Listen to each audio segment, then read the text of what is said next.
everybody, this is Alessandra. Welcome to my home, welcome to my kitchen. Just for lunch, I made the keema recipe with the potatoes and the chopped meat and peas. You probably recognize it from my earlier tutorial. I made it, but I did not put the potatoes, and the reason for that, because I made extra because I wanted to make a new recipe for this afternoon. What I'm going to make is Pakistani potato cutlets. Basically, it's like a potato croquette, but instead of having mozzarella in the middle, it has this delicious keema chopped meat peas filling. So let's get started. So I have the keema from the previous recipe that you could I will link in the notes below. I'm going to have here I have my potatoes. They're almost 5 pounds, about 2.2 kilos. I have 4 eggs. Might use 1 or more, I'll know later. I'm going to be using about 2 cups of plain breadcrumbs, salt and pepper to taste. The first thing we're going to do is wash the potatoes and put them to boil with the skin on, because you don't want a watery potato. So meet me by the stove. The potatoes are cooked through. Now I'm laughing because there's no other way to do this except burn your fingers. So you start grabbing the potato, start peeling the skin off. Okay, just peel the potatoes. Oh, it does burn.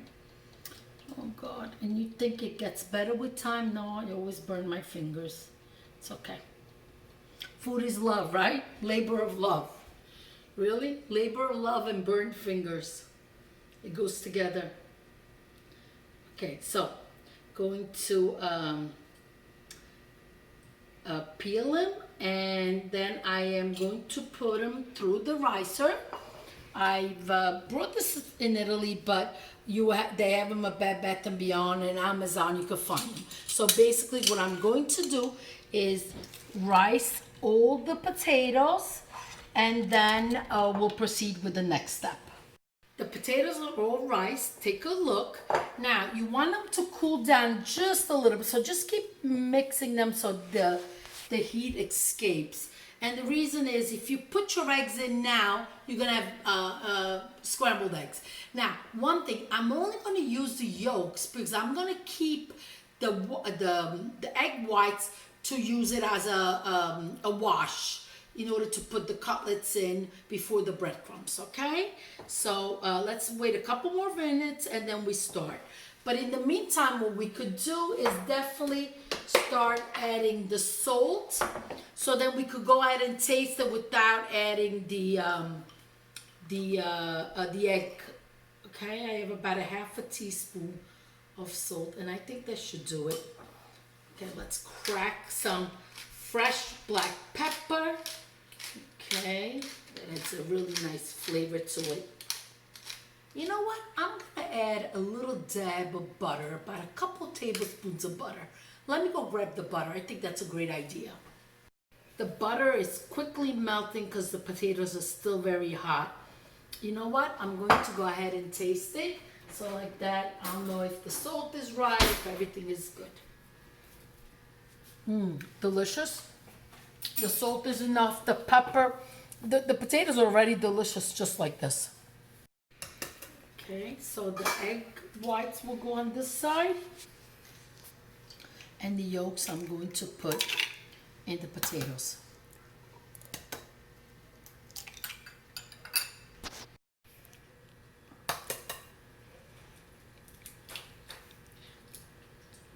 Okay, just 3 yolks are fine. That's plenty of the egg. Okay, just stir until it's all well incorporated, and then we'll start making our cutlets.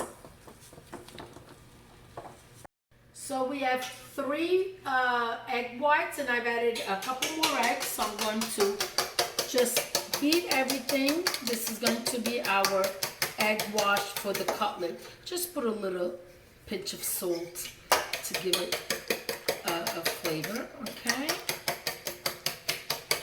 Okay, potatoes, the mix, the egg wash, the breadcrumbs. Watch this. So pick up a depending on the size you want to make them.